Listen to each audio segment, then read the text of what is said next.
Hello, welcome to the latest episode of Rob Ryan Red, brought to you with Red 10 People Development. On today's show, we will look back at Wrexham's first win of the Championship League campaign, take a look at the end of a busy summer transfer window, and we will re-evaluate what exactly to expect from this Wrexham side who have spent a lot of money in the summer window. All that and more on today's show.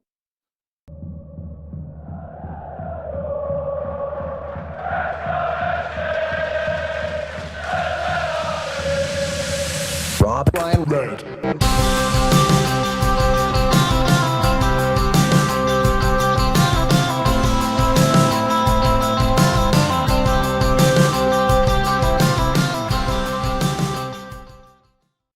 Well, Nath, the summer transfer window finally closed. Deadline day is always very busy for us who work in the industry. You also had the delights of Millwall away at the weekend. You survived the Den. Were you wearing Stone Island head to toe? How did that happen?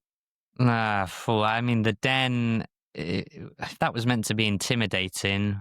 I think we've had more intimidating atmospheres in non-league. The most annoying part of that day was not the opposition atmosphere, was the fact that it took 6.5 hours to get from Wrexham to London. And we left at 8:30 a.m. and me and James Kelly and everyone else on Coach 3 made it into the ground at 2:59.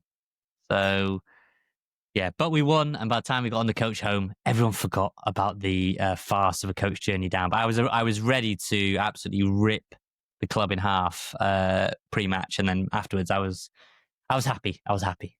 Do the club control traffic around London? I think they do control a 50-minute 5-0 stop at Newport Pagnell, though. Surely, I don't know, but. Anyway, it's old news. Old news now. It's old news. Happy days. We got our first win.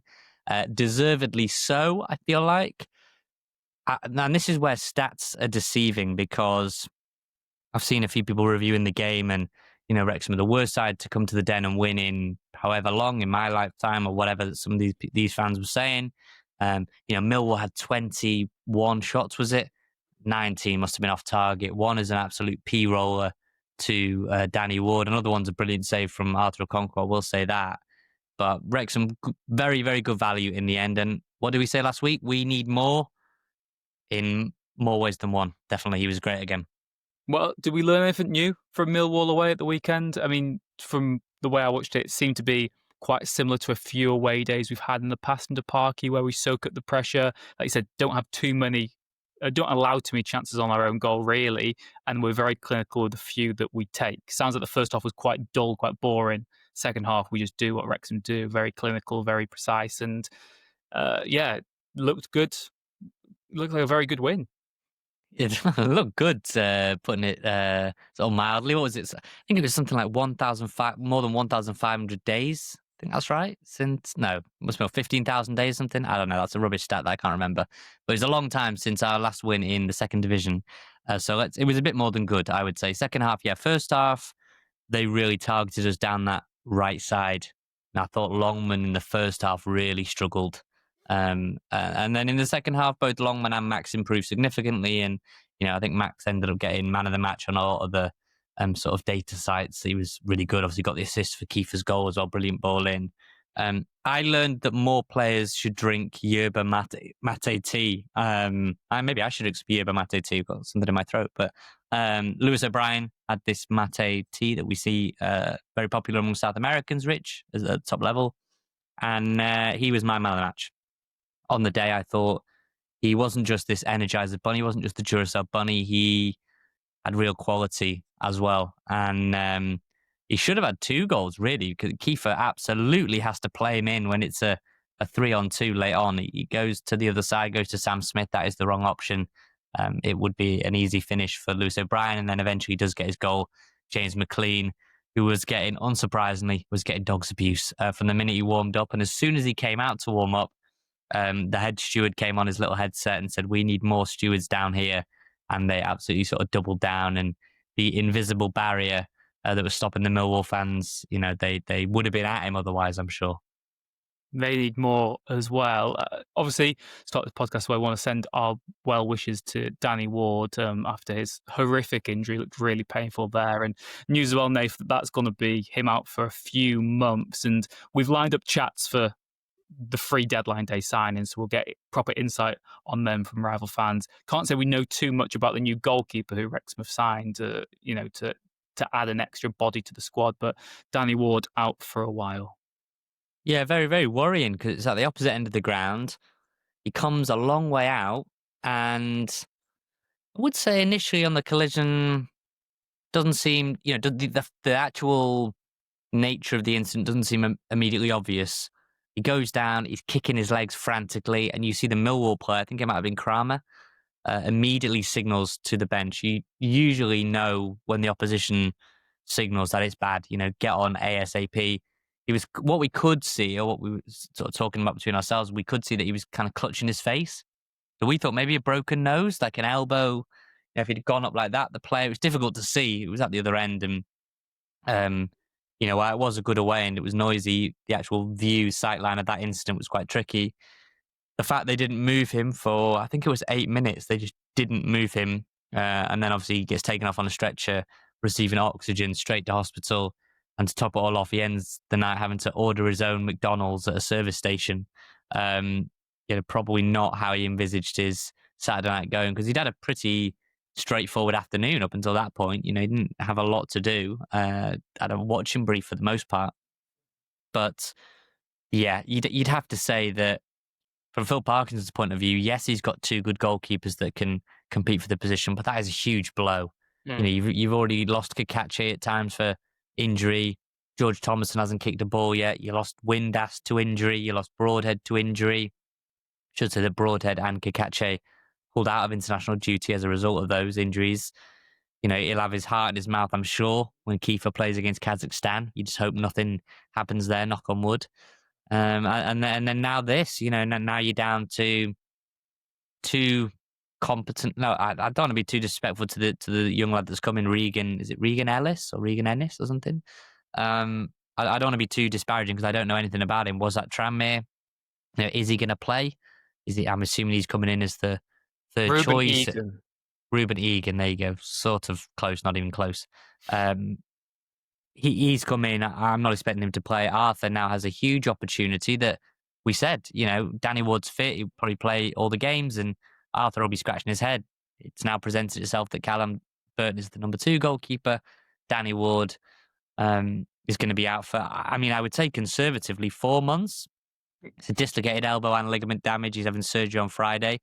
At the worst end, is it going to be even longer than 6 months, 7 months, at the kind of really, really significant damage end. So, yeah, dreadful injury. And it's kind of not important in the grand scheme of things, but I guess it is slightly important. Do you even register Danny Ward now, or do you give that spot to another outfield player? Yeah, we'll get into that maybe after we talk about transfers, what we think our squad will be now that we've got the players in. We know what there is to work with. There are players who have to be cut from that 25-man squad that we spoke about. Egan, because he's under the age of 21, he counts as a freebie as well. He's at Ashfield. So Egan, his arrival is a completely free addition. I think we maybe even contemplated that earlier in the window. It makes sense to bring in a young goalkeeper just so you've got someone else. But I would say, a lot of fans have called and said Okonkwo was unfairly dropped anyway. That's not really a debate to go into now because Danny Ward was the number 1, is the number 1. He's injured. Okonkwo is for now. And I think last season as well, we both said Callum Burton looked really good. I think he's a very competent backup as well. So I don't think it's as disastrous as it would have been in previous seasons. And I think I also saw a stat as well, Nate. I'm not exactly sure of how far back it goes. I'm thinking it might start with Dan Bachman during the anniversary season, 2014-15. Every season since, it seems, for the past decade, Wrexham's starting goalkeeper has suffered a serious injury. We've had spells about all of them, and you think Rob Lainton had his fair share of injuries. We had a Conqueror's jaw issue. We've lost a lot of goalkeepers. It seems to be a very vulnerable, unfortunate position in this Wrexham side. So once again, we're behind Arthur Okonkwo, we're behind Callum Burton, we're behind Egan now, and our well wishes go out to Danny Ward. Because other than that, Nath, like you said, it was a pretty I'm going to say good away day. A very good away day. Well worth the wait. Anyway, 43 years for Wrexham to win in the Championship and get that first win on the board. And we'll get to as well, later in the podcast, like we said, your opinions. What do you think our new expectations should be? Because, Nath, we had a very busy day of work anyway on deadline day. And Wrexham, well, it wasn't quite Luke Armstrong, but we did flex our arms with, a lot of financial muscle. Some really good additions on deadline day. Yeah, I mean, a very, very late one as well, to the point where you had people sort of with their binoculars outside the ground looking into an office to see Phil Parkinson looking quite stressed, you know, trying to get at least the last two deals. I mean, Issa Kabore coming in on loan from Man City, the only loanee we've made from the Premier League. I think I personally expected more in terms of the loan market. I don't think it's a big issue. It signed great players. I just thought the way Parky spoke about the loan market made it feel like they were going to go down that route of filling it with loan players. But evidently, if it's a 2-year project, you need people here for the permanent sort of stay. And Kabore, let's see, he's 24 years old. We're going to learn more about him thanks to a Luton fan that we spoke to. And yeah, I mean, it's just like an unbelievable window, really, when you think about it. I know there's a lot of detractors, and there are a lot of detractors after every result we get. A lot of detractors after Sheffield Wednesday. We were probably among them in that one. Millwall, a lot of detractors, people saying, terrible football, man, just not going to get you over the line. A lot of the transfers are washed. Apparently Ben Sheaf is no longer good. You believe some Coventry fans, Kiefer Moore, they couldn't wait to drive him out of Sheffield Wednesday. That was not the view of Ruben Sellers and the management. Sheffield United even, should get that one right. Some of the other, Connor Cody, Danny Ward, like all these players apparently washed and finished. Well, it goes back to when we signed Paul Mullen and we were told he's nothing about Wes Hoolahan. How did that one work out for Cambridge United? And yeah, that is just the narrative around Wrexham. People absolutely hate us now that we are spending so much money, but it's money that we've earned, money that we've made. And if you've got it, why wouldn't you spend it? Why wouldn't you give yourself the best chance of getting another promotion? And to me, Nath, the way that transfer window ended, this is just me using my spidey senses to maybe paraphrase Bootlegger, is that I think Wrexham have looked at the start of the Championship season, and for all of our well-documented issues that maybe we've had, I think Southampton loss hurts, but fair enough. West Brom played a better team. Sheffield Wednesday was awful. I don't care about that. And Millwall was a good result. But I think looking at the wider table, I think Wrexham have said, you know what, this is a very open league this season, and we can be right up there. We can make a playoff push if we invest heavily before the end of the window. I think that they've looked at it and said, the teams who've been relegated from the Premier League haven't quite settled yet. I know it's very early days. The Championship just looks very, very open. It's very difficult right now to say there's a team who are definitely going to get promoted. I think they've said, look, we've got this money. Let's spend it. Let's give it a real good go. Still a 2-year project to get out of this league.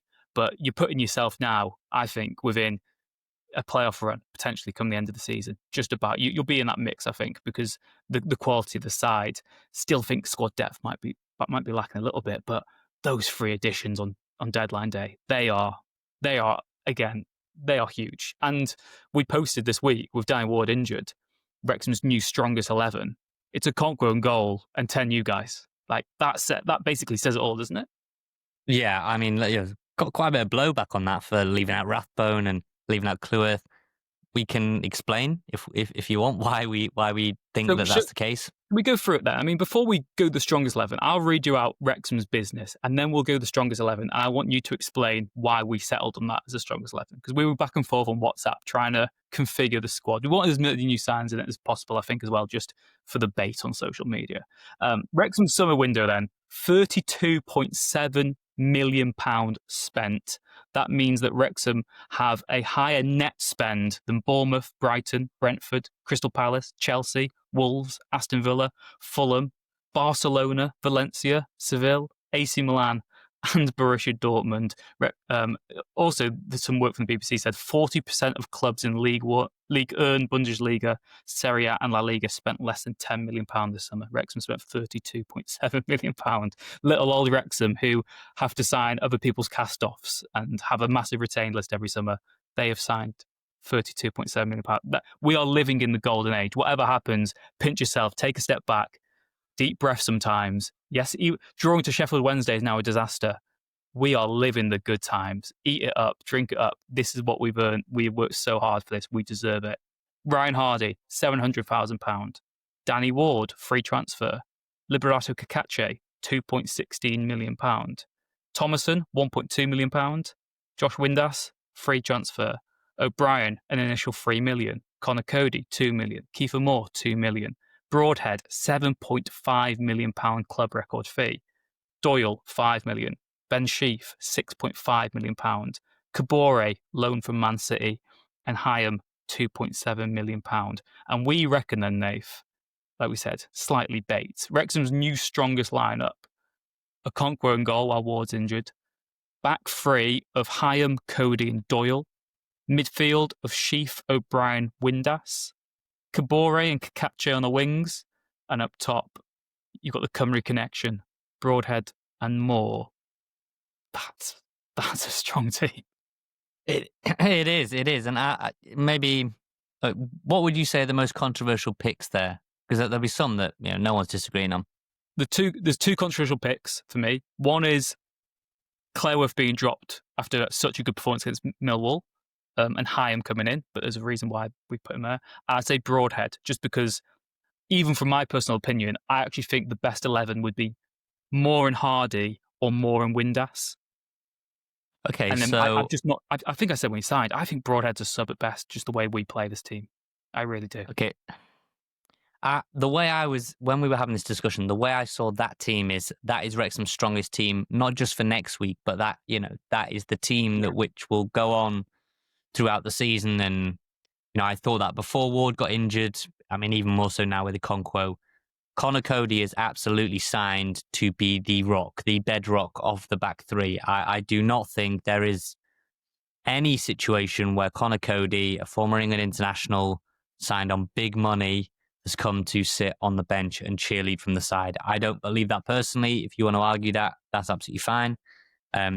Callum Doyle is the best option at left centre-back. I think that's pretty clear based on what we've seen. Lewis Brunt is a good player, can only get better working with Cody, working with Doyle, working with Hyam. As you say, Cleworth is the one of our own. He's come through the academy since the age of 12, played very well against Millwall, deservedly got his flowers. But Dom Hyam is joined from Blackburn, where he was one of only 3 players to play every single minute in the Championship last season. So I find it difficult to believe in my heart of hearts that Dom Hyam is coming to sit on the bench a la currently Dan Scarr and Owen O'Connell. I don't see that. I think you can make a very, very strong argument that Max and Lewis Brunt will do a lot of learning because they do not have a Championship experience. Their Championship experience extends to the first 4 games of this season, right?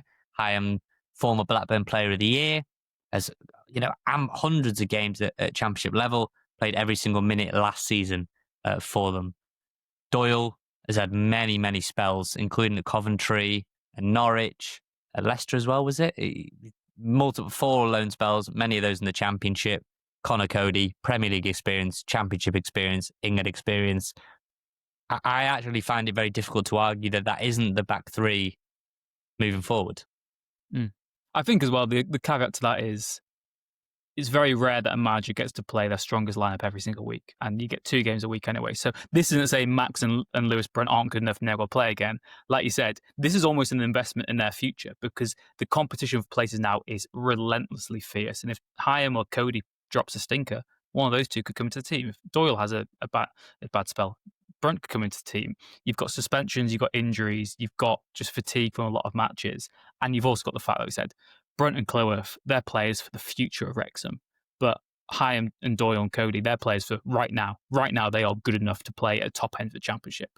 Brunt and Cleworth, we've not seen enough of that yet. So this will make them better. The wing backs, Kabore, we've not seen play for Wrexham, but you look at his pedigree, look where he's come from. He's got to be the guy on the right for me. And Cacace as well is just, for me, still the only real option on the left. Like we said, McLean's still going to have a role to play this season. We saw at Millwall. He was actually really good, to be fair to him, when he came on. Brilliant ball in as well, free for that second goal.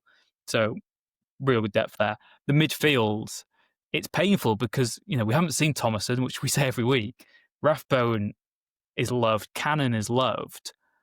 But Ben Sheaf is an incredible signing, I think, for Wrexham. I know he's got his injury concerns, but when fully fit and if he gets that look of the green, will be an incredible signing for us. O'Brien, like you said, Nath, I know we say this about every player. He probably is one of the most impressive signs of the summer, isn't he? Just because there was clamour from Premier League clubs to him. Windass has to play for me when he's fit. Kiefer Moore is the team. Without Kiefer Moore, the team does look a little odd. It's still going to be interesting to see what our plan B will be without Kiefer Moore. And Broadhead, I mean, you've got to make him work for that money, haven't you? I just think the level of investment, Wrexham are going to need to. If Wrexham get to where they want to get to in the next 24 months, next 2 years, 3 years, you need a deep squad. You need all 9 players on the bench to be solid, that you can.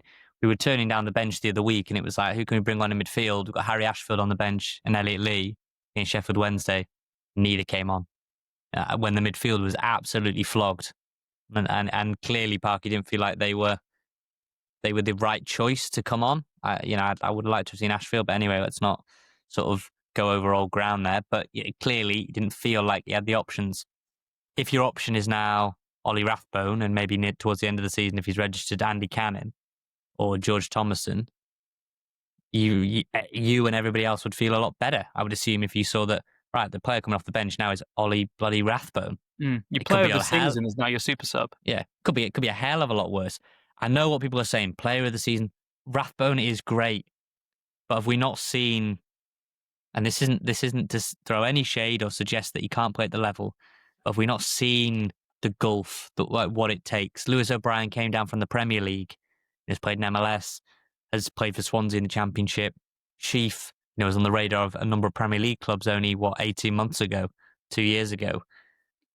You don't spend $6.5 million for a bench piece. He's coming into play, as is O'Brien. O'Brien is a fabulous footballer. And look, George Dobson's been one of the best players so far this season for me. I think he's been brilliant. But when you're on a supercharge like we are now, we were supercharging every division to try and get out.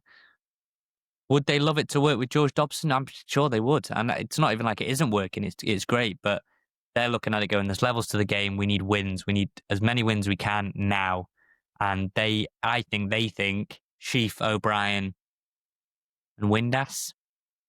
That probably gives you the best chance. That's probably a £8-9 million player in Windass, given his goal scoring prowess. 6.5 in Sheaf, and was it 3 to 5 on O'Brien? That's a very expensive midfield, but a lot of quality there, top end Championship quality. Yeah, that's what you said. I mean, there would be a way to do it where you take it a bit slower. But what's Wrexham's interest in doing that? Like I said, the momentum the club has right now, the money they've got in the bank to spend, the fact that this Championship season seems so open, this is why they've spent so big. And we've seen this summer, sentiment doesn't exist in football. You can't have it, otherwise you won't progress. Wrexham make those ruthless calls. That's why the management team's in place. That's why the club hierarchy's in place. They're not there to make the decisions we want as fans. Otherwise, Mullen and Palmer would have started against Millwall. That is just the way it is. We would have signed Ben Foster as our emergency goalkeeper. It wouldn't have been Egan. This is just the way football works. And in a year's time, we might be saying, oh, Brian was good. Why have we replaced him with someone else? This is just the way the club's going at the moment. The trajectory's there, and what a world we live in. Wrexham are spending huge amounts of money, spent more money this summer than they've spent in the previous 161 years of the club combined on players. We are living in the golden age, Nath, and it's very exciting because anything feels possible. I will say that I do understand those that say I don't feel as connected to the team. We get that a lot on email or on tweet, and I don't scoff at that. I understand that when you're in the National League, that was an incredibly fun season because you felt like you knew the players, right? You feel like you were very connected to them. The documentary, we're doing well, and they just felt very relatable, right? And this isn't just a sort of a Luke Young loving. I take a great deal of joy when I can do that. Unfortunately, it's just the nature of elite sport where be too sentimental and Parky will be out of a job. If he's too sentimental, you know what? I want to go into the Championship with Mullen, Palmer, Lee, just the squad. I don't want to make any signings. Just go with the League One. Look, you get relegated. You'll be out of a job. You'll be sacked.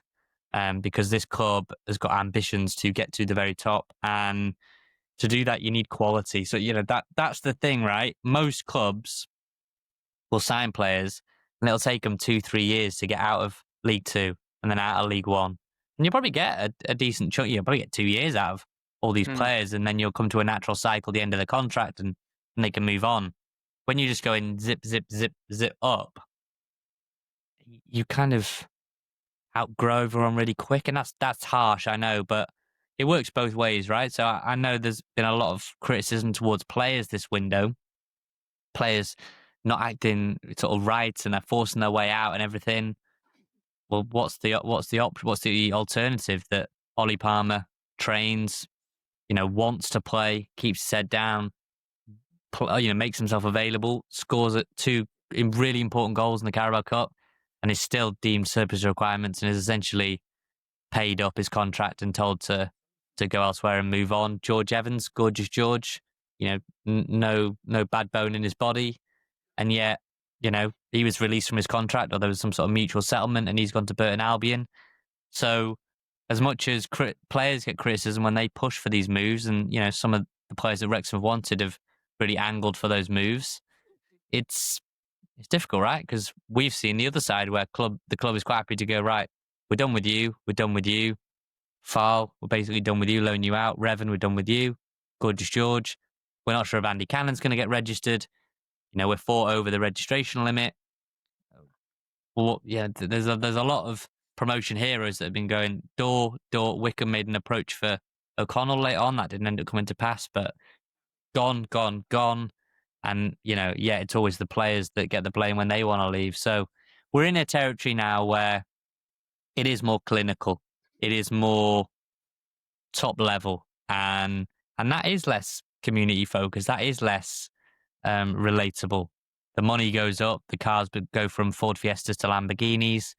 The wash bag might go from Ted Baker to Louis Vuitton, and everything doesn't feel the same, right? But for now, the early signs are that Wrexham are trying to keep it as close to what it can be. But you just know once that next step comes, this lot we've got now will be unrecognisable. It'll be a different group again.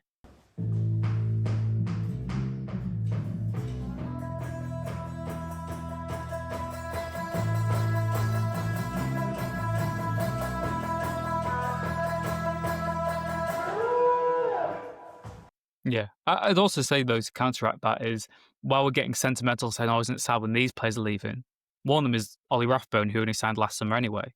And you do grow a connection with them over the year. And I know it's really sad to say goodbye to a lot of these players. And again, I think that's why people are really angry when we said, like, Max might not be in our strongest 11, because he's one of the few who's been there from the start. We obviously get the continuity with a Conqueror now, but it's giving us a chance to make new heroes. Kiefer Moore is going to be that deluxe strike that everyone loves. And I do think, Nate, before we finish this section and get onto our guests talking about the signings, I do want to speak. I'm going to list here every player who Wrexham got rid of this summer as well, because I want to give them a little moment as well, just for us to remember and say thank you.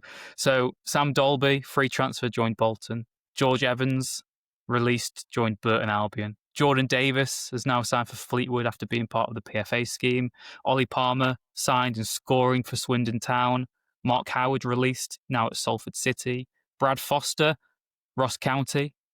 Josh Adam has ended up in the Czech Republic First Division at Budojovic. Jack Marriott at Reading. Luke Bolton's gone to Mansfield.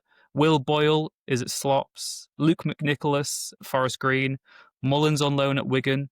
Seb Revan joined Burton on loan. Tom O'Connor joined Peterborough on loan. Jacob Mendy joined Peterborough on loan. Mo Farl joined Port Vale on loan the day after Wrexham sent me his sponsored shirt for last season. Jake Bickerstaff loaned to Cheltenham Town. Callum Edwards loaned to Southport. Stephen Fletcher and Liam Hall both without clubs. That is a lot of exits. But now let's try to lift the mood. Let's look at the players that have arrived. We have got guest interviews for the free deadline day signings. Nath, where should we start? Let's start with Ben Sheaf. First one, that the big statement midfielder. They were working on a deal for Andy Irving. They wanted Jordan James. Jordan James ended up at Leicester. He'd been beaten to the punch there for a player that Parkinson went on record that he did like. And don't underestimate when a manager at least acknowledges on the record. Me and Rich know that is very hard for them to do. They loathe doing that. So missed out on Jordan James, didn't get Andy Irving over the line. I think we mentioned previously about his personal situation with his partner, and that was quite tricky in and of itself. And he came on in the Premier League the week, and yet the midfielder they did get, Ben Sheaf, formerly on the Premier League radar, was in that team that almost knocked Man United out of the FA Cup. He made the FA Cup final with Coventry City. On his day, which is a wonderful phrase because often it isn't their day all the time, but on his day, one of the best midfielders in the Championship, and now he plays in a Wrexham shirt, and we just got to hope that we can keep him fit, Rich. Yeah, I was at that Coventry semi-final against Man United, and genuinely, I think Ben Sheaf got the official man of the match that day. One of the best midfield performances I've ever seen in the flesh. He was immense, and he's got to a playoff final, a playoff semi-final, an FA Cup semi-final. Yes, injuries have taken a toll a little bit on him, but I think he's worth the risk. And we caught up with Miles from Sky Blue Fans TV to get the lowdown on Wrexham's new defensive midfielder. So, Ben Sheaf, one of the players who signed for Wrexham late in the transfer window. I guess the sweeping generalisation was, from Cov fans, this is a player who, maybe if he stayed injury-free, would be top-end Championship, maybe even a Premier League player. Yeah, I mean, his pedigree's fantastic because we signed him from Arsenal. He was on loan at Doncaster first, and then he came to us on a loan for a whole season with option to buy him at the end, which we ended up doing. He didn't have a great start with us. A lot of the fans were sort of, I don't know, a little bit funny with him because he wasn't always great at passing the ball when he first came to us, although when he was at Doncaster he had the highest stats of playing through balls and passing the ball and winning challenges, so he was one of the top players in League One at the time. But he came to us, we stuck it out with him, knew he had the pedigree of Premier League, and it's a shame that we didn't get there with him playing for us. It really is such a shame, and a couple of seasons ago when we got to the FA Cup semi-final, he was one of the standout players through the whole tournament. He was absolutely brilliant. I think Wolves were sniffing around him that summer, in the region of 10 to 12 million pounds, but nothing came of it because he started picking up a few little injuries. But you're getting a brilliant player, absolutely, in my eyes, superb player. He's been brilliant for our club. He's been with us 5 years. It's been a hell of a journey with him, and we've got some memorable moments, and the only thing he lacks, I think, personally, is goals, because he is more of a defensive midfielder, but he hasn't got the most accurate shot. I think he scored 9 goals for us in the whole time he was with us, which isn't fantastic, but what he contributed to the team was superb. Especially when we had the likes of Hyam, O'Hare, Victor Gyökeres. He was sort of the key player in defensive midfield to allow Hyam and O'Hare to have a free roaming role, really, to be honest. You mentioned that defensive midfielder, and I guess from a Wrexham perspective, you immediately think someone who's got to break up play. Matty James is probably the player he's going to replace, you'd think, in the starting lineup. But your indication there is he's a good passer of the ball as well. Is he still quite combative? Is he quite tenacious? Is he someone who ends his attacks as much as he starts them? Yeah, I mean, he's a leader as well. So, you have got a player there that can...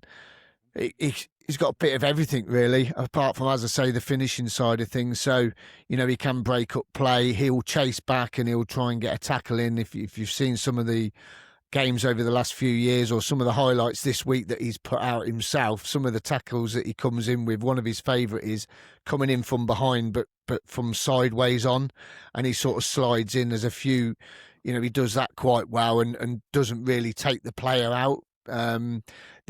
The only worrying thing for you is I'm hoping that he's going to stay fit for you, because it's sort of upset his routine over the last 18 months, really. And if you get a fit Ben Sheaf, he's going to do a fantastic job for you, really is. And we know Matty James really well. We wanted to re-sign him again. I think not last year, this season before, we wanted to re-sign him again, but I think he went back to Bristol. And we missed out on him, so we know him very well, within our team, because we had him playing for us, and he's a quality player. In terms of then, I guess what you said there, the departure, it does seem like Coventry fans are wishing him well. I know that a lot of rival fans hate Wrexham poaching their players, but from a Cov point of view, are they mostly quite happy just to see him given a new chance, or is there a little bit of, resentment that you could have still used him this season? I think it's weakened us a little bit, to be honest. I think you've got he's because of what happened last season, again with his injuries. I'll keep going on about it. Is we brought Matty Grimes in, and Matty Grimes, the way Frank Lampard wants to go. Matty Grimes is slightly different to Ben. Matty Grimes can play balls diagonally wherever he wants to put it. He can put it, ping it over the top. He can ping it on the floor. And I think Ben really was probably realising that he wasn't going to be a first starter. He wasn't going to be a first team starter. He was going to be sitting on the bench because we've got Jack Rodoni, we've got Matty Grimes, we've got Victor Tork coming through under Frank Lampard. Victor Tork's becoming an amazing player. Rodoni is as well. But with Ben, we do wish him well because he has been brilliant for our club. He got us to the playoffs final. He got us to the playoff semi-finals. He's got us to the FA Cup semi-final. He's had such a good time with Coventry City, and I think with our fan base, you probably know this. You've seen our fan base. We don't really sort of dislike a player unless they do something really obnoxious like O'Hare did when he signed for Sheffield United. He put the glasses on, did his little celebration. Well, that was special to us when we played Birmingham City. It was a special celebration for our fans, not for him to go and do it at another club. So that rubbed everyone up the wrong way. But for Ben, I think I've interviewed him. I think I've interviewed him 3 times, and he is such a gent. He is such a nice guy. He really is. And you're getting a quality player. You've signed half of our old team anyway so far. I don't know who else you want to buy, but you can have Ellis Sims if you want him. Yeah, you got a good backbone there. Callum Doyle. You've got Dom Hyam, Ben Sheaf. They know each other. They've played together. Ben was with Callum Doyle when we got to the playoffs. So. They know each other, which is great, and obviously, you got a good player there. Honest, you really have. I can't praise him enough, really, because he's brilliant. And when I interviewed him, it was so funny. He's so professional. We're fans. We're just we're doing an event with fans in front of us, like 200 fans, and you sat on stage with him and you're interviewing him. And he's treating you as if we are proper media people. That's how he's treating you. And he's so professional. And then off camera or off the microphone, you can approach him, you can talk to him, he'll sign autographs, he'll have a picture took with you and everything. And even when he's not playing, if he's going on holiday, he'll go on a holiday, but then he'll go on another holiday to get fit. And, he's been going out to Dubai doing, getting fit for this season to try and get himself fit. And he came on against Luton. He was only on for 7 minutes. He went off because he did his groining. So this is the little niggly things that you're going to probably find, unless something miracles happen for him and he's going to be 100. You watch, he will be. He'll be 100% fit for you lot now. Well, yeah, if you go on sign a midfielder, one who's come through Arsenal's ranks and been coached by Frank Lampard is a really good start. And Wrexham fans have also seen him score when we beat you in the FA Cup 4-3. Yeah. And I suppose from our point of view, it's been a whirlwind. But I'm guessing when you watched a little National League side, albeit with a lot of money, win at the CBS, you're home again now. Yeah. You probably weren't expecting to be playing us in the league this so soon, were you? I think we were, actually, to be honest. I definitely was, because, we watch your show, and I've got a couple of Wrexham friends now who come on our show and we talk. We message each other. And I think, the way that your club was going, the trajectory of it was just phenomenal, because you were buying players in the National League to get out of League Two. You were buying players in League Two to get out of League One. You were buying players ahead of that season. Same as last season, you started buying quality players to come into the Championship to make a push. And you've proven it this summer window. Look how many players you brought in. As I said to you, I do hope it doesn't come to bite you in the bum, because we've done it the hard way. We haven't had a lot of money. You know that. You know our story. We dropped right down to League Two. If we hadn't beat Notts County, we probably would have dropped down into the lower leagues, and we probably would have been playing you sooner. You know what I mean? If we hadn't have won, if we hadn't have won that playoff, against Notts County, and won that final against Exeter, we probably would have ended up being in that league with you. And we've had to do it the hard way. There was 2 seasons we only signed 1 player, through the summer, and that's how budget we were on. You've come into the Championship. You spent, was it something like 33 million, something like that? We come into the Championship, when we came up, we had the 3rd lowest budget in the Championship, if not the lowest budget in the Championship, and we had to do it on a shoestring. That season, we brought in a few loans.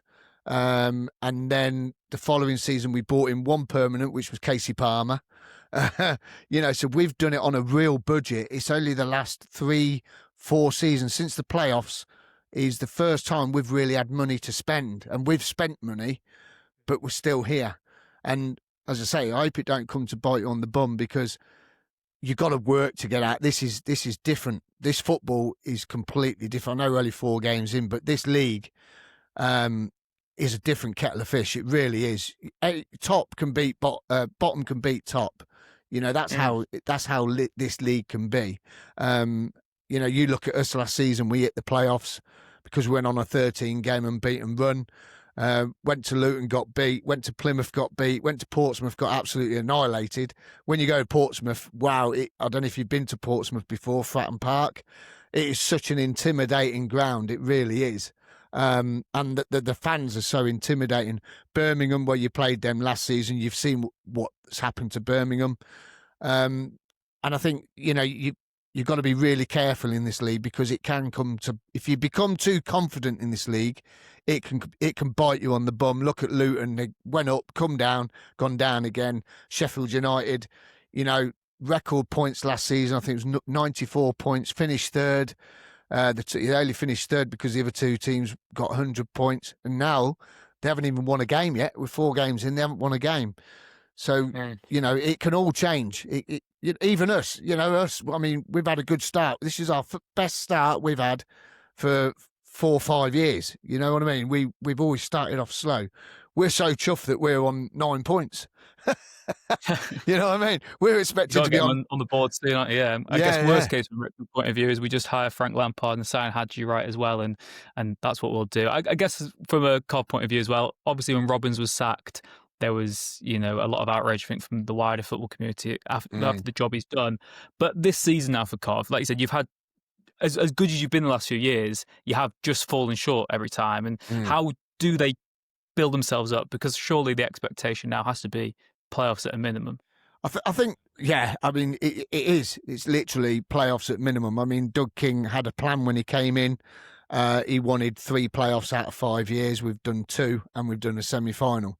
The fans, I think, we are the best thing for us. We've bought the ground. We're a normal club. We've got all excited the other week because we've bought our own ground.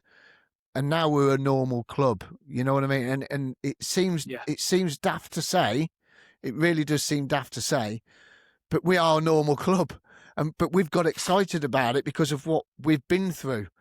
We've never owned the ground at the CBS. It's always been owned by someone else. We had all the trouble with, going right back. I ain't going to go into all that because it's past now. And I think for us now is to see how we get on up until Christmas. Earn some money off the stadium, so everything you earn at the ground goes back into the club's pocket, and then see where we are come January. If we're in or around the playoffs, then I think we might see a couple of signings come in. You won't see us go out and spend lots and lots of money like you guys have done and Birmingham have done. You won't see none of that, because Doug will only buy what players he thinks will suit the team. And we've been building and building and building and building, and this season we are very short. I think going into this next few games, I think we are very light up until January. I think we need to see where we are then, because I do feel we've lost a couple of players where we probably could have done with keeping. Ben Sheaf's one of those. I would have loved to, but he's got a year left on his contract. You've come in with £6.5 million and we've gone, may as well. You know what I mean? Because you could have got him for free next season if you held off, but we've obviously gone, no, okay, we'll have £6.5 million. That'll do us. So, happy days for us. It works all around, doesn't it? Thank you does. very much, Miles, for your time today. Really appreciate it. No worries. Thanks a lot. Cheers, Rich.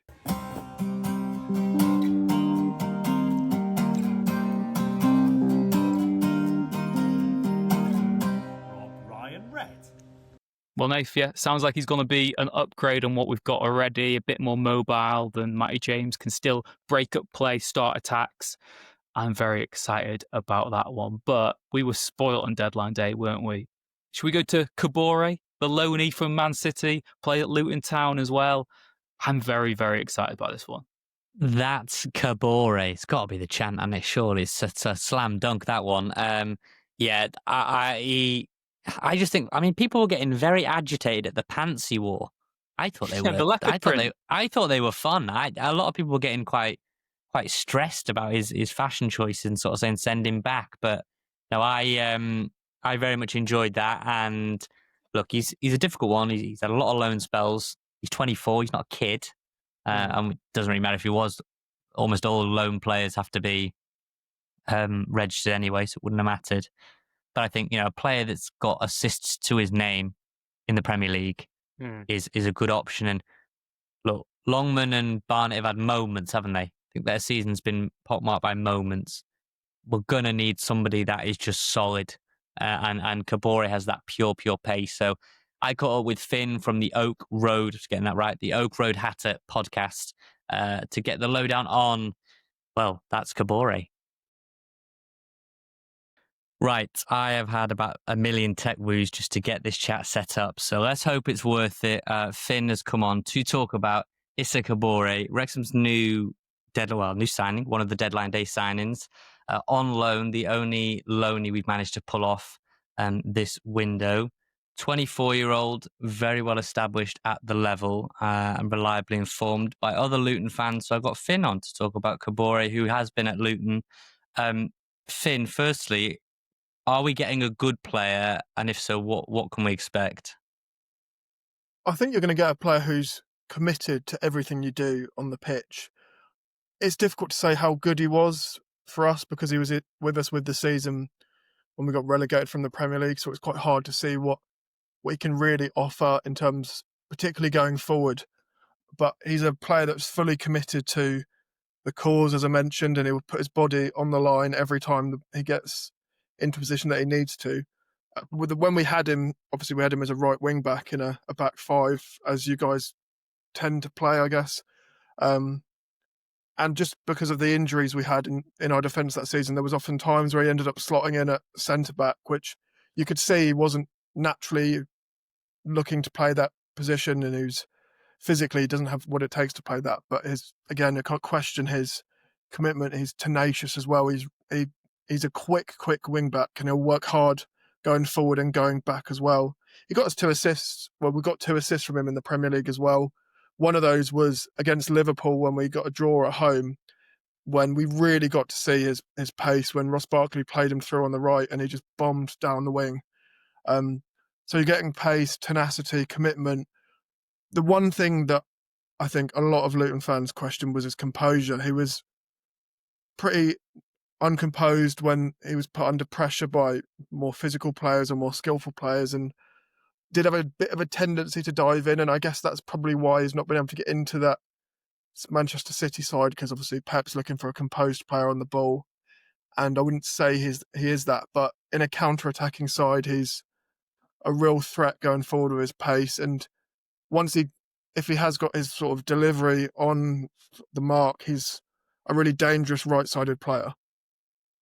I was sort of hoping that you might have stopped at pace and tenacity, and that this is a guy who's got no weaknesses, but evidently not. I would say, we do play with the back five, so there is a good comparison there that he has played right wing back for yourselves. You say he's got genuine pace. I don't think personally that is something that Ryan Longman has, he would be competing for in that position.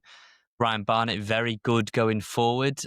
I think he's improving defensively, but has never been in the championship level before. So that was always an area where we were linked to Pedro Lima at Wolves, another right wing back that would have come in on loan. So to have genuine pace, I think you saw at Millwall when we didn't have a lot of the ball and it was trying to get out quicker than we did, which you would think he could offer.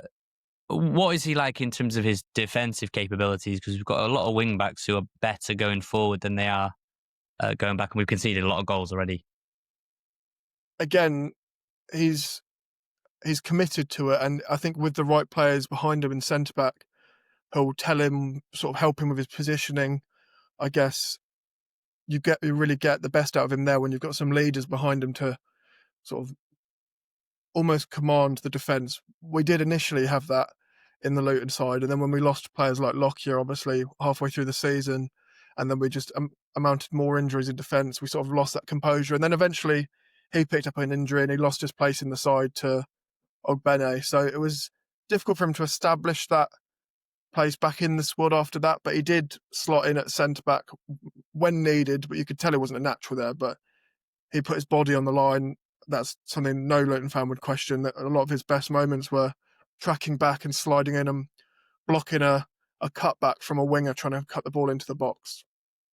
We should say that the sample size of his time at Kenilworth Road is like 24 games, give or take. It's around that, so it's a fairly small sample size that I'm kind of grilling Finn on here. Admittedly, we've had players that have had 20 games, and I don't know what I would say about them.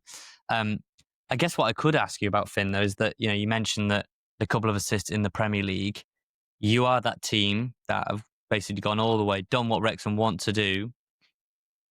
To get to get 2 assists in the Premier League. My point is, the step up from League One to the Championship is quite vast, as we're finding, but the step up to the Championship to the Premier League is enormous. I'm sure you can speak to that. So we're getting a player that could at least be serviceable in the Premier League. I believe so, yeah. I think with the right experience and the right coaching, I think he has that potential, and I think it's quite raw potential. Whilst he's had a few more games since we had him, it's only played 7 games for Benfica and another 9 for Werder Bremen. So he's not had loads of experience despite being 24 now, but he has got 34 national team appearances for Burkina Faso. So you are getting an international player who's, I think, actually plays in more attacking positions for them. Quite often plays on that right wing, and despite being sort of a right back or a right wing back, he wears the number 9 for Burkina Faso, which a lot of Luton fans quite enjoyed and thought was quite entertaining. So here's a player that will step up when needed, I think. You mentioned there climbing up through the divisions. I would not recommend doing it the way we did and then tumbling back down again. Well, firstly, then, if people don't know, what is the way you did it? Because Wrexham have just spent 33 million in the transfer market, and that is just guaranteed fees. That doesn't include any add-ons. They are very much trying to supercharge their way to the Premier League. But I think yourselves are probably a good case study that if you get there too quick and you can't sustain it, you can bounce back down the levels quite quick. Yeah, obviously when we went up, it was a real measured process. I think our recruitment, as we worked our way up through the EFL, was really, really clever. We were bringing in players who, first of all, fit the system that Nathan Jones was trying to play. That was quite often a diamond in midfield under Jones, and then we had Mick Harford as well coming in on both occasions where Jones left. Then there was a brief spell where it sort of went wrong under Graham Jones, and he sort of went away from what we were trying to do. And then Rob Edwards eventually came in after Jones left the second time and almost picked up where Jones left off. And what that was a real defensively solid side. That was first and foremost. We were not conceding many goals when we got promoted. And then we were looking to score often on the counter-attack when we had, obviously, Adebayo and Morris up front, who were both very physical players. They'd quite often Morris would beat a couple of men with his strength alone, or a step over and cut across and fire the ball into the bottom corner. So it was a back to front process, I would say, but it was built on solid defensive foundations. We didn't spend much money whatsoever when we worked our way up. It was a lot of free signings or quite cheap, experienced EFL players. Or, as you guys know, we had Elliot Lee come in alongside his brother as well, and they both helped us work our way up. And you've had a few other former Luton players in your side as well over the last couple of years. Not as many as Charlton, with Nathan Jones now in charge. He just seems to be recruiting every ex-Luton player he can find. But yeah, I think you're certainly doing it a different way, but I think you've got that space to work with and that money to work with, rather than what we had was much more astute recruitment, and we had to be quite clever because we did have quite a low budget. Well, look, if Kabore is anywhere close to being as effective for us as Elliot Lee, I think we will be very, very happy with that.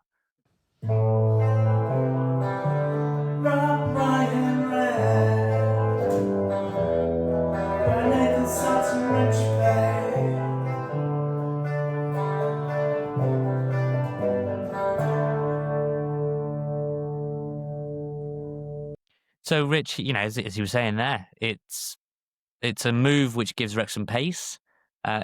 Decision making at times can be a little bit questionable, but if the decision making wasn't questionable and you had pace, power, tenacity, he'd be playing in the Premier League, wouldn't he, for Man City? So we are getting a slightly unpolished diamond, I think, but one that I don't know if you feel the same. But when I don't know that much about a player and he's coming from a high level, I just get really excited about the prospect. Absolutely, yeah. That's the whole point of signing people on loan from the Premier League, isn't it? It's like the pedigree. Look at the CV, he must be good. Quick Wikipedia, he must be good. Watch a really short YouTube video with some horrible dubstep sort of audio backtrack. He must be good. And yeah, I'm really excited about this. I think the other thing that works in our favour, and I've spoken to lots of people who cover Man City because we work closely with them, and they've been saying, yeah, look, there's a reason City haven't sold him this summer, because they still think there's a player there, someone that they could maybe sell next summer, but they want to see him do it in the Championship again. I think is a really good deal for Wrexham. And again, worst case, you'd like to think it brings out the best out of Barney or Longman anyway. So I think it just gives you another option out wide, someone who is maybe more of an all-round wing back more than just a winger. I think Longman and Barney are proper wingers, but Kabore is more of a wing back. So I'm looking forward to him. But Rich, even then, though, just quickly on that, it's that thing that's difficult for quite a few people to stomach is that does Ryan Barnett now become your third choice? It doesn't feel that long ago we were talking about Championship interest in him, and you revealed, didn't you, that he had that clause in his contract that was extended, and there was that whole furore about he was out of contract and we wanted him to get a new one, and then you were able to reveal that he'd actually had it extended, and then he got a new contract on top of that, didn't he? So it's amazing how quick things can change, because Barnett starts the season, doesn't he, ahead of Longman. Longman ends up playing against Millwall. And then, look, international pedigree. I think he wears the number 9 for Burkina Faso. I think that's what Finn was saying in that chat just then.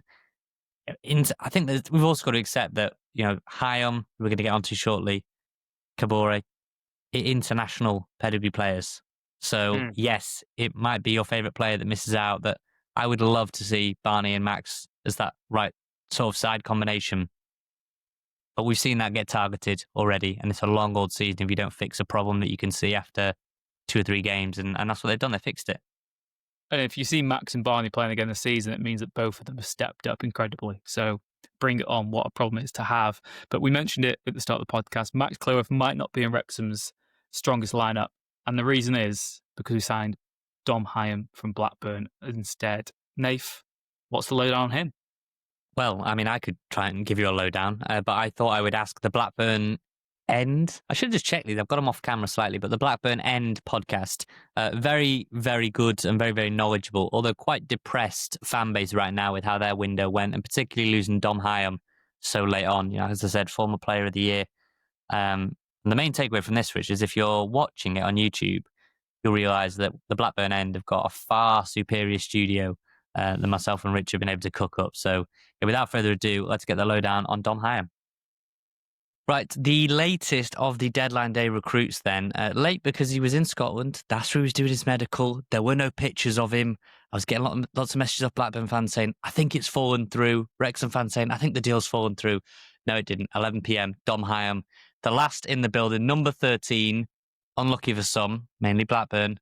Not unlucky for us. So I thought I would get Mark on from the Blackburn End podcast, which if you fancy listening to fans of a club who are in meltdown, which isn't ourselves right now, go listen to their latest episode. But Mark, Dom Hyam, firstly, before we learn about him, Blackburn fans are quite upset. Why?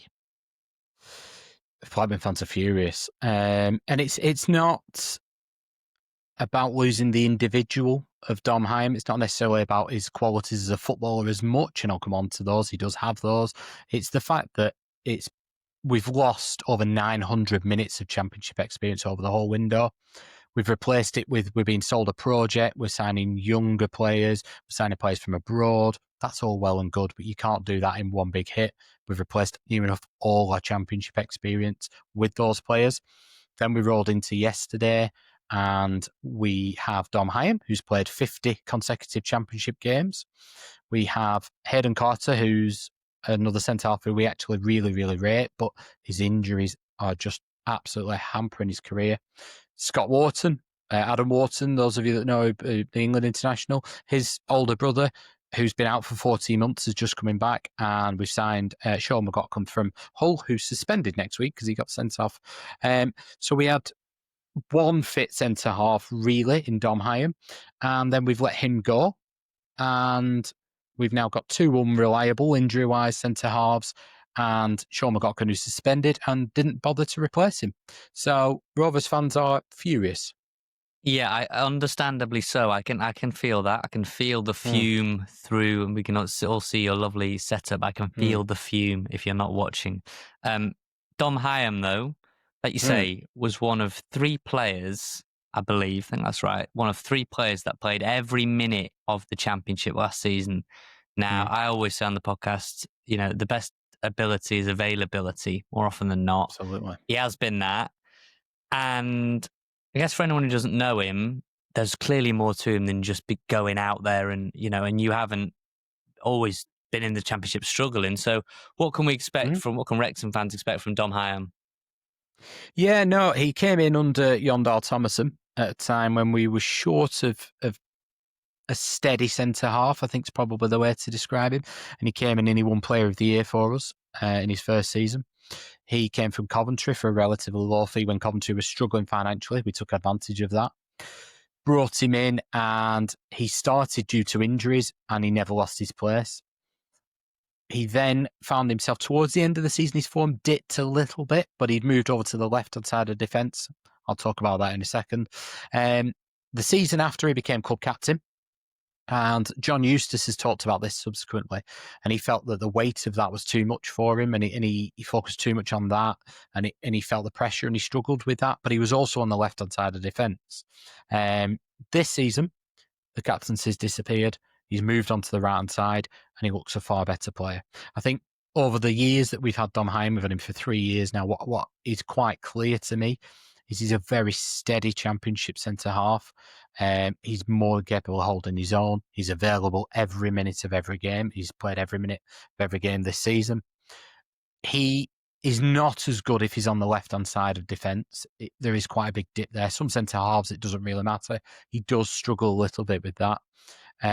He's not amazing if he's pulled out wide, but John Eustace played a really narrow defence, and that was where Hyam really thrived as well. But actually, on the ball, he's quite comfortable. When he plays on that right-hand side, though, he's a very, very, very steady 7 out of 10, 8 out of 10 every week. What I think does help him is he's not necessarily, I think you hear this talked about with Liverpool sometimes, that they have Virgil van Dijk, and then after that, they've got number 2 centre-halves. I think he probably falls into that category. When you've got another centre-half who's very, very accomplished, and he's got faith in them and he can trust them, you see Dom Hyam become a 7, 8 out of 10. When actually that disappears and maybe you've got a younger one or he's asked to play on the left, he struggles a bit more. But in terms of when he's on that right-hand side, when he's got Sean McGockcombe alongside him, he's not amazing by any stretches, coming from Hull, left-footed, does a very good job, similar player to Hyam, steady championship player. He's looked a really, really good centre-half, and actually they've looked so solid together this year. We put out a graphic that had Dom Hyam as our right centre-back in a back five, back three, whatever you want to call it, and said, this is probably, after the window, our strongest 11. And there was a little bit of pushback because one of our own, as Blackburn know well, they've brought a lot of players through over the years, academy centre-back Max Cleworth has been playing right centre-back and was probably our man of the match at Millwall. But we're looking at maybe a back three of Callum Doyle, who obviously was previously at Coventry and various other places.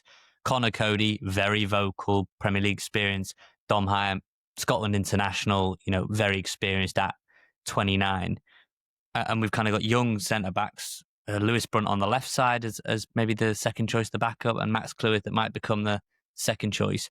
So with all that, I wanted to ask about him as a kind of leadership, his character. What you obviously had him for 3 years. Obviously, you don't know him, the ins and outs, but what have you made of him in terms of his demeanour, his character?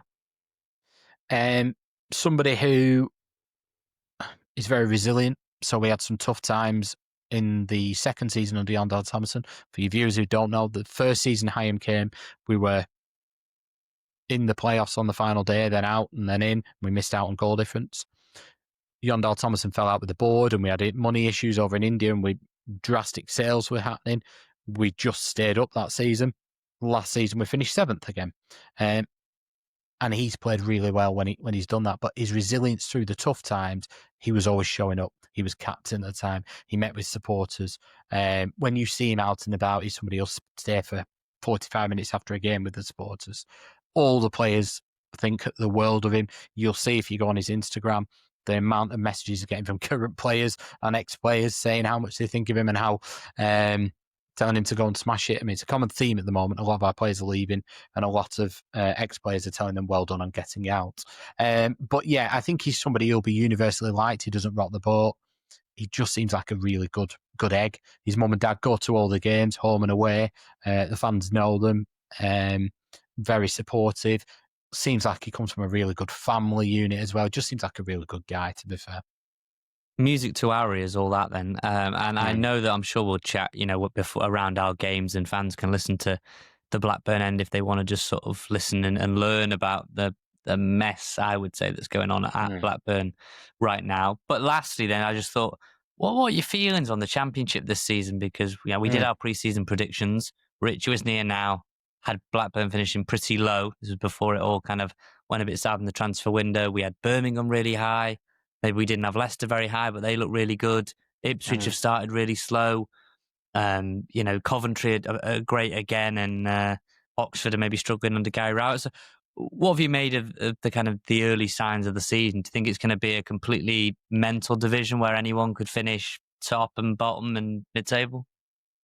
Yeah, I think you've got some teams. So Sheffield United have made a lot of transfers late on that will take time to bed. I think when I look at your squad, I actually saw the post you put out and I looked at your starting 11 now.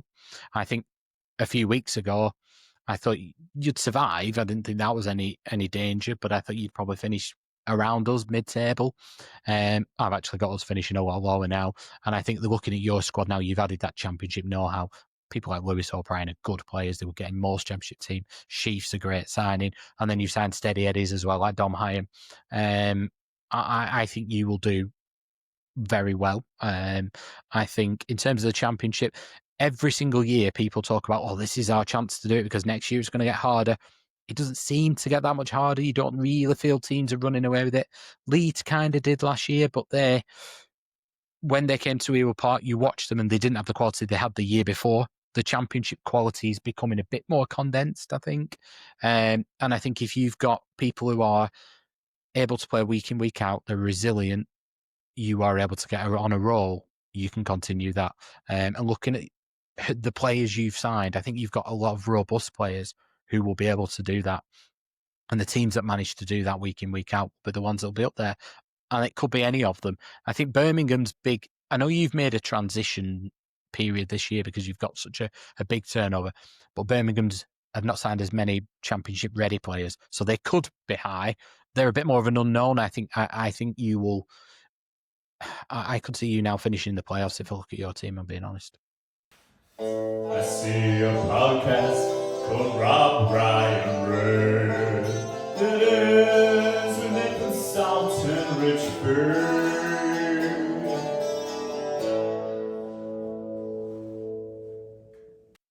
there you go, Rich. Yeah, a fairly quiet lad, but by the sounds of it, incredible on the pitch and off it. Great with the fans, very, very generous with his time.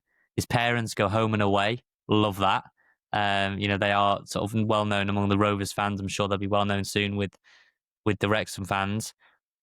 He's one of them, though, that he might not be a household name. Like, I personally didn't know too much about Dom Hyam before deadline day, right? It was well documented that Wrexham made 3 bids for Zach Viner at Bristol City. All others were rejected. Bristol City came back and said, we are not selling Zach Viner at any price, no matter what you bid. Not losing him this late in the window. We need him. Bristol City have been great so far this season with Vitek and Viner and co. And obviously after losing Liam Manning last season, they've been really good. But Hyam, I just think it screams, what did in that chat just then, 7 or 8 out of 10 every week? You take that from one of your centre-backs. Take it from any player on the pitch. And it's just to have that extra experience, that extra quality. And like I said, it's just marginally upgrading every single player. And that's what we've done. We mentioned that strongest 11. You could have no outfielders from last season as part of a squad this season. And that is just the level you have to be at. It's very, very exciting to see that this is what we've got right now. And to me, like I said, I think this suggests that Wrexham are making a real promotion push this season. But we wanted to get your opinions as well. Nath, you and I both predicted Wrexham to be top 10, was it? Yours as well this season? I think I said 8, didn't I? But I wouldn't change. I'll just, before anyone else goes, I wouldn't change my prediction. I still think I still think I made that prediction with the idea that more business was coming. I think probably I've been a little bit harsh on West Brom. I've been a little bit harsh on Leicester in my rankings. I've probably overestimated Sheffield United. But overall, I think 8th is a solid point, and I wouldn't change that for Wrexham. No, I went 10th. I still reckon just about there. I think we'll be in that pack that is going for the playoffs in the last sort of 5 games of the season. Whether it happens or not, there's so many circumstances that can go for or against you. But I think we're going to be just fine. We might have a few tantrums along the way when things don't go our way, myself and Nath, but trust us, we are very happy Wrexham fans, and you got to look and see how far we've come and the players that we are signing now. It is silly, silly, silly. So yeah, we took to social media before we record this podcast, and we just asked you, have your expectations changed after our start to the season and the end of the transfer window? What did you originally predict? And what do you think now? We had so many responses. I will read out a few now. Let's start positive. Simon Cook said, 2nd has always been my prediction, and I'm sticking to it. If we're anywhere near the playoffs come January, I would expect us to drop even more money to push us through. Are we ready for push us through? Are we ready for the Prem? Not at all. We've been saying that every step up we've made. Loz Mitchell, part of the Manchester Reds, said he predicted mid-table with a late playoff push before seeing the quality of the new league. Prediction still stands with the new additions. A late playoff push there being predicted by Loz. Jamal said, I think we're on track for that 2-year plan mentioned before. Mid-table finish this year, fight for promotion next year. After transfer window movements, I feel much better about this plan than I did after the first 3 weeks of the season. Susie said, I was thinking 15th at the start of the campaign, then wondering if I'd been too optimistic. Now I'm thinking 8th to 10th. I don't want them to go up straight away and have to replace all the players again after one season, risking an identity crisis for the club at that point. Steve Davis says he's not really changed his opinion at all. I had 13th in mind originally, and that still seems to be where we're at. It's just much more certain now. Before it was 23rd with luck and grinding out results. Now I think 13th is comfortably within reach. Still, anything above 15th is all I ask. Scare said, on paper, this squad is good enough to make a playoff push, but the game is played on grass, not paper. The team has yet to play even 1 minute together, while other teams have a core group together for years. Now, we need some positivity to finish on, don't we? So let me scroll down and find one. This is proving harder than I thought. Oh, actually. God, look at that. We need some positivity. Scroll.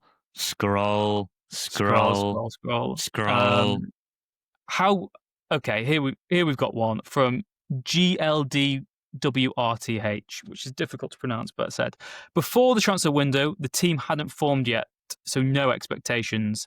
Now I expect a push for the playoffs. Remember, there's also the January window where Parky can bring in new players to bolster the squad even more. I think there's a renewed positivity amongst Wrexham fans, though, Nave. A lot of us not getting carried away yet because, we've won one game in the league this season.